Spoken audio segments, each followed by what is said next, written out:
का स्वागत है। और जैसा मनोज झा जी ने बताया कि आज का जो प्रेस कॉन्फ्रेंस है वो एसआईआर को लेकर के है, उसकी प्रक्रिया को लेकर के है। हम साफ तौर पे आप लोगों से कहना चाहते हैं कि अब हम लोगों को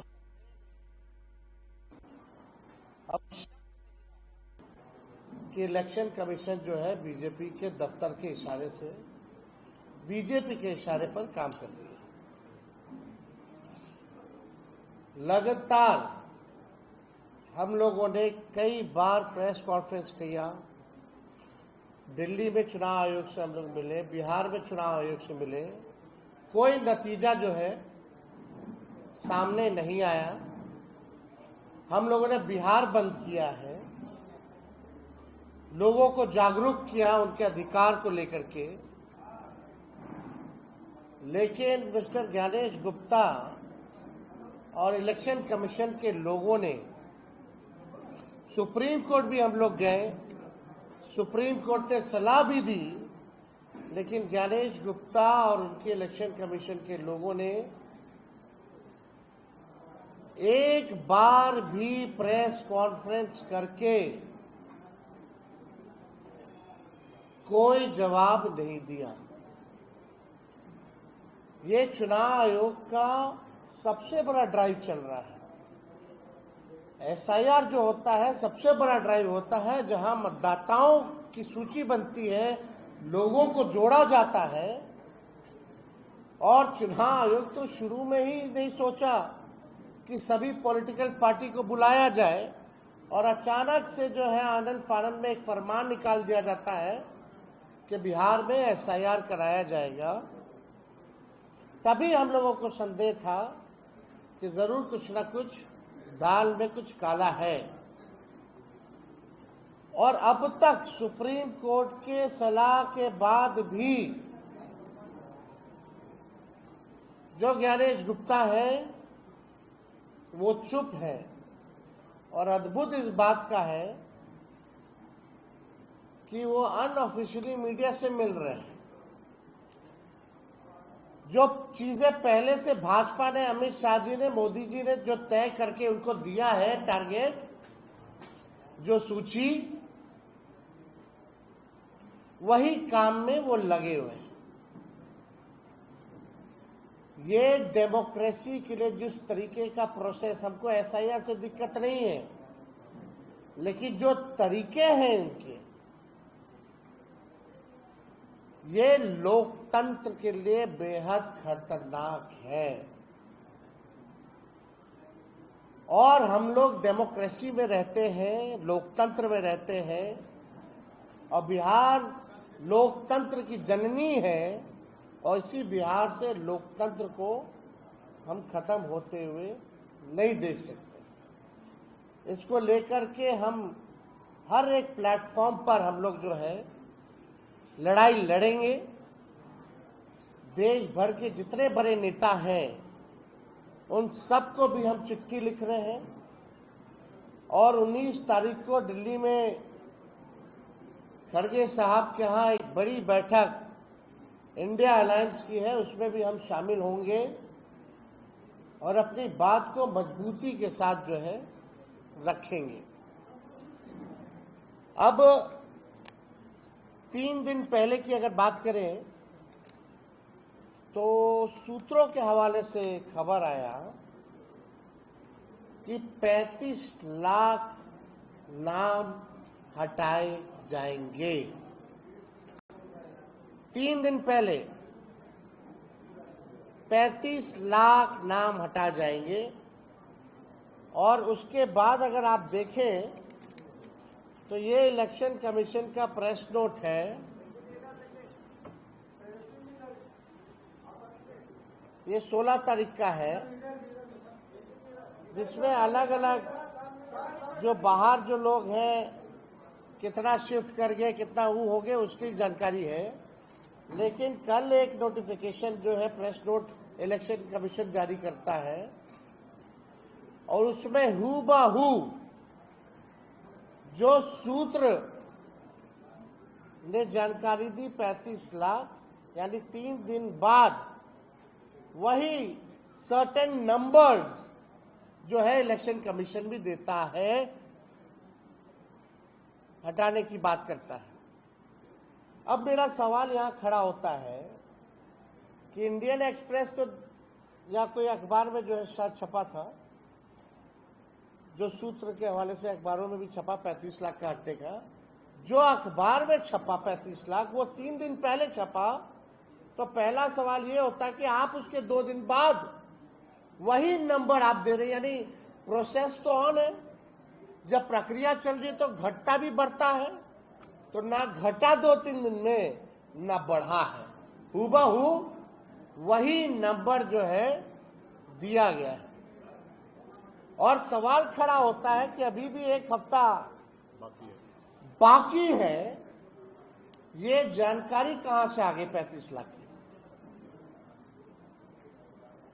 अभी भी कई जगह लोगों के पास बीएलओ नहीं पहुंचे हैं, उनको मौखिक आदेश आया है कि खुद ही साइन करो, खुद ही थप्पा लगाओ और खुद ही अपलोड करो। आप सब लोगों ने, पत्रकार है, ईमानदार पत्रकार, उन्होंने अपने चैनल पे भी वीडियो लगाया है, अजीत अंजुम जी। उसमें क्या हो रहा है? कोई भी गाइडलाइन की प्रक्रिया जो है चालू नहीं की जा रही है।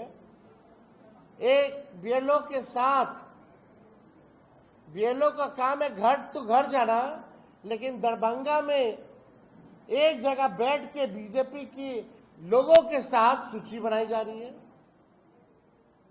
अभी हम आपको वीडियो भी दिखाना चाहते हैं, देखिए ये वीडियो।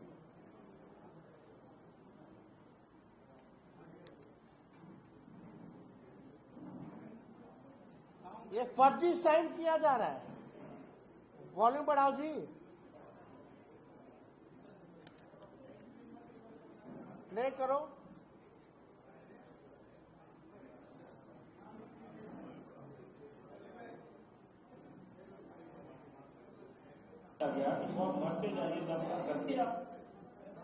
पीछे से करो। फर्जी दस्तखत किया जा रहा है, भरा जा रहा है।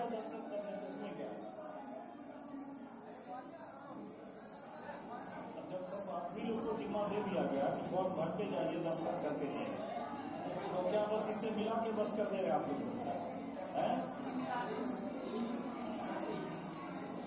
डॉक्टर दस्तखत देखिए, बीएलओ साहब सब होटल के पीछे कोने पे दस्तखत कर दे रहे हैं। अब ये लोगों को उसकी टारगेट दिया गया है, दबाव बनाया गया है जिला प्रशासन या निर्वाचन अधिकारी की तरफ से, बस सारे फ्रॉड पे किसी वोटर के पास गए, यही कह दिया ना आप लोग को, भर भर के जमा करना है।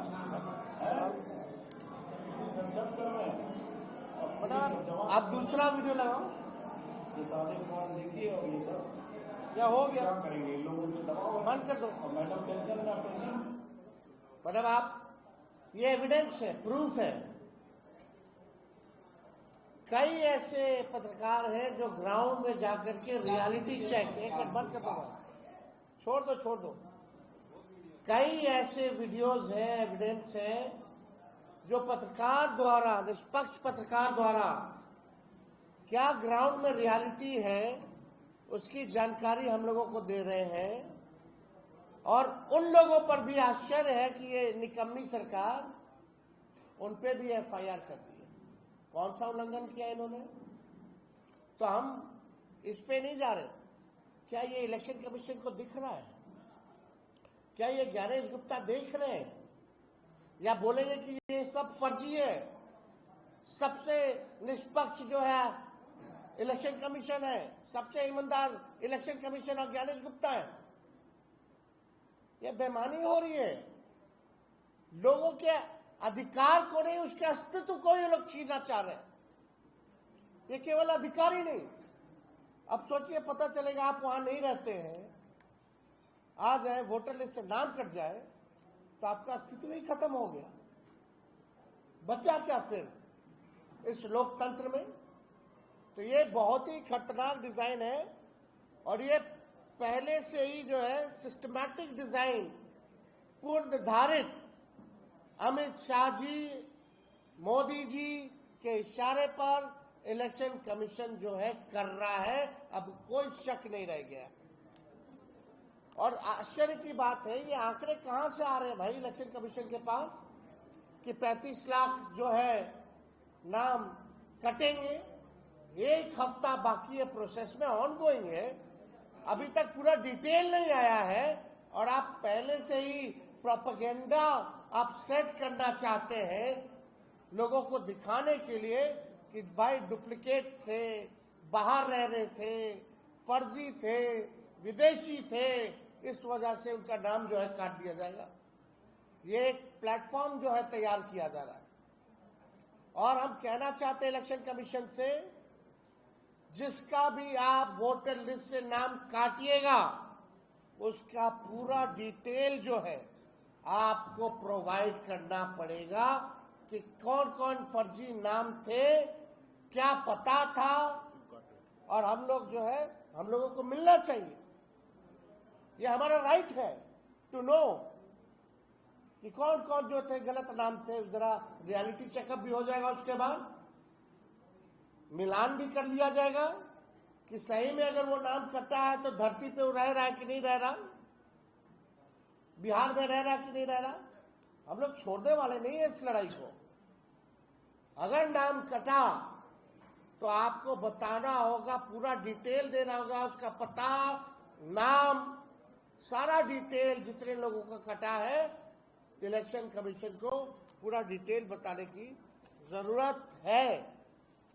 तब पता चलेगा ना भाई ईमानदार है कि नहीं इलेक्शन कमीशन। अभी जो प्रोसेस जो चल रहा है जिसमें फर्जी तरीके से काम हो रहा है, एक बोला गया गाइडलाइन में 2 फॉर्म का मिल रहा है, एक फॉर्म, कोई एक्नॉलेजमेंट स्लिप नहीं है, कुछ भी नहीं दिया जा रहा है। ये हकीकत है। और देश का सबसे बड़ा ड्राइव चल रहा है आफ्टर 2003 इलेक्शन कमीशन का। और बिहार में केवल चुनाव है, लेकिन इलेक्शन कमीशन के लोग केवल प्रोपेगेंडा, न्यूज प्लांट करा रहे हैं सूत्रों के हवाले से। अरे हिम्मत है तो खुल के आके जवाब दीजिए, उनको जवाब देना पड़ेगा, चुप नहीं बैठना पड़ेगा। तो ये लोग तो पूरा अस्तित्व मिटाना चाह रहा है।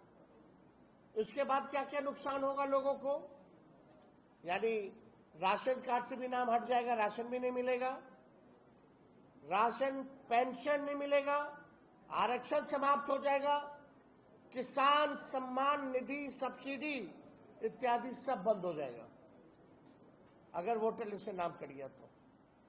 उन गरीबों का शिक्षा में जो छात्रवृत्ति जो मिलता है वो लोगों को नहीं मिलेगा। आवास, वृद्धा पेंशन, जन कल्याणकारी योजनाएं, जितने भी योजनाएं उसका लाभ कोई भी जो है नहीं उठा पाएगा। और जो ये लिस्ट एक बार तैयार हो जाएगा तो इसी लिस्ट से, वोटर लिस्ट से, जो त्रिस्तरीय पंचायत चुनाव लड़ने वाले वार्ड मेंबर हैं, पंच, सरपंच, मुखिया, पंचायत समिति सदस्य और जिला परिषद सदस्य के भी जो है मत जो है कटेंगे। इसी सूची पर पंचायत का भी चुनाव होगा। तो ये बड़ा खतरनाक डिजाइन है और हम सब लोगों को इसमें जागरूक रहने की जरूरत है, अलर्ट रहने की जरूरत है। आप देखिएगा कि इनका पूरा टारगेट, हमको जो खबर सूचना मिली है अंदर से, 12 से 15% वोटर का नाम जो है इलेक्शन कमीशन काटने की तैयारी कर रहा है। शिफ्टेड वाले कोई स्पष्ट नियम नहीं है। कोई अस्थायी तौर पर 2 दिन भी बाहर रहे या 6 महीना से बाहर है अस्थायी तौर पर, वो सब इसी कैटेगरी में आता है, उनका नाम काट दिया गया। क्या मतलब है? कोई स्पष्ट नीति नहीं है। और दियारा क्षेत्र के लोगों का बड़े पैमाने पे, जो दियर के इलाके में रहते हैं, जो गरीब हैं, बड़े पैमाने पर जो है उनका वोटर लिस्ट से नाम काटने की तैयारी हो रही है। डैशबोर्ड भी अभी तक मेंटेन नहीं किया गया। बीएलओ तो जा ही नहीं रहे, 3 बार छोड़िए जाना था, वो तो खुद ही ठप्पा मार रहे हैं, साइन कर रहे हैं, वीडियो है, प्रूफ है, एविडेंस है, सब लोग देख रहे हैं। तो आप समझ सकते हैं कि 15 दिन तक 22,000 बूथ पर इनके बीएलओ नहीं थे, तो कोई एक्सरसाइज कहां से हो गए। अभी 15 दिन तक पहले 22,000 बूथों पे इनके बीएलओ ही नहीं थे, तो वहां कहां से एक्सरसाइज हो गया सारा। ये तो बड़ा सवाल खड़ा करता है। हम लोग बोले डैशबोर्ड मेंटेन करो, हम लोग बोले वॉलंटियर कौन है 4 लाख, उसका जानकारी दो, पता चल जाए, उसकी भी कोई जानकारी नहीं दी जा रही है। मतलब ऐसा पहली बार हुआ है कि चुनाव आयोग जानकारी ही नहीं दे रहा है, ना लोगों को जागरूक कर रहा है, ना ईमानदारी से काम कर रहा है। लोगों का नाम जोड़ने के बजाय ये छटनी में लगे हुए हैं, काटने में लगे हुए हैं। आप देखिएगा कि खुलेआम जो है लोकतंत्र की लूट हो रही है, संविधान खत्म करने की एक बड़ी साजिश है। और इसलिए हम सब लोग जो है मिल करके इस लड़ाई को लड़ेंगे। और हमने पहले भी कहा कि कई बड़े जो नेता हैं उन लोगों को भी हम पत्र लिखेंगे। आप सोचिए, एनडीए के जो अलायंस पार्टनर हैं चंद्रबाबू नायडू जी ने भी जो है सवाल खड़े किए हैं। बीजेपी क्यों चुप है फिर? नीतीश जी क्यों चुप है फिर? क्यों नहीं कोई जवाब दिया जा रहा? अब आप देखिएगा कई बार जो है रिपोर्ट आ रहा है, वोटर वेरिफिकेशन क्या यादव बहुल एरिया में काटे जा रहे हैं नाम। लोग बोले फोन करने पर भी बीएलओ नहीं आते हैं और चौथी पीढ़ी तक का कागज मांगते हैं। अब स्थिति यानी स्पष्ट हो गया है कि चुनाव आयोग बीजेपी का प्रकोष्ठ बनकर के रह गया है। जो अमित शाह उनके आका मोदी जी कहेंगे वही ज्ञानेश गुप्ता जी करेंगे। अब किसी को शक नहीं रह गया। जिस तरीके का पूरा प्रोसेस इन लोगों ने किया है, केवल चुनाव में एक दल को फायदा पहुंचाने के लिए इन लोग काम कर रहे हैं। हम चाहेंगे कि हमारे साथ राजेश राम जी भी है, लेफ्ट के साथी है मुकेश जी है। अब ये लोग अपनी बात को जो है आप लोगों के समक्ष रखेंगे।